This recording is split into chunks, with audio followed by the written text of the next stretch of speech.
Welcome back to Stoic Insights. The greater the challenge, the more glory in overcoming it. Skilled pilots earn their reputation through storms and tempests.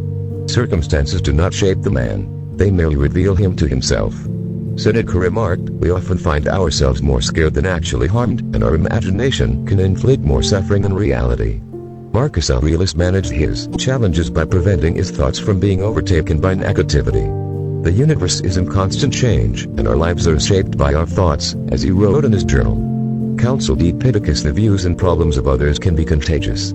Don't undermine yourself by unintentionally adopting negative, unproductive attitudes from those around you. Marcus Aurelius committed himself to benefiting his fellow beings and enduring their flaws. Wherever there is a human, there is an opportunity for kindness.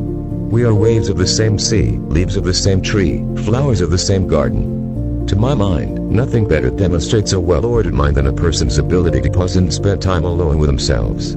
The chief task until we have gone without certain things, we don't realize how unnecessary they are. We've been using them not out of necessity, but simply because they were available.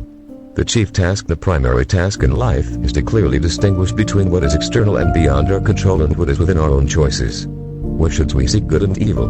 Not in uncontrolled externals, but within ourselves, in the choices we make. It is evident. No role suits philosophy better than the one you are currently in. The chief task, if you dedicate yourself to the task at hand, following the right reasons seriously, vigorously, and calmly, without letting anything else distract you, while keeping your divine part pure as if you might need to return it immediately. If you hold this expectation, demanding nothing, fearing nothing, but being content with your current activities in accordance with nature, and expressing your own truth in every word and action, you will live happily. No one can prevent this. The chief task is anyone truly afraid of change. What can occur without change? What could be more pleasing or fitting for the universal nature? Can you take a hot bath without the wood for the fire changing? Can you be nourished without change? And can anything useful happen without change? Therefore, isn't it the same and equally necessary for you to change as well, in harmony with universal nature? The chief task when you are alone, you should regard this state as tranquility and freedom, and consider yourself like the gods. When you are among many people, you should not view it as a crowd, trouble, or discomfort, but as a festival and companionship, and accept it with contentment. Epictetus, the key is to associate only with those who uplift you and draw out your best. Regardless of how isolated or lonely you may feel, if you work sincerely and diligently, unknown friends will come to seek you. Happiness and freedom start with a clear understanding of one principle: some things are within our control, and some are not. It is only after you confront this fundamental rule and learn to distinguish between what you can and cannot control that inner peace and outer effectiveness become possible.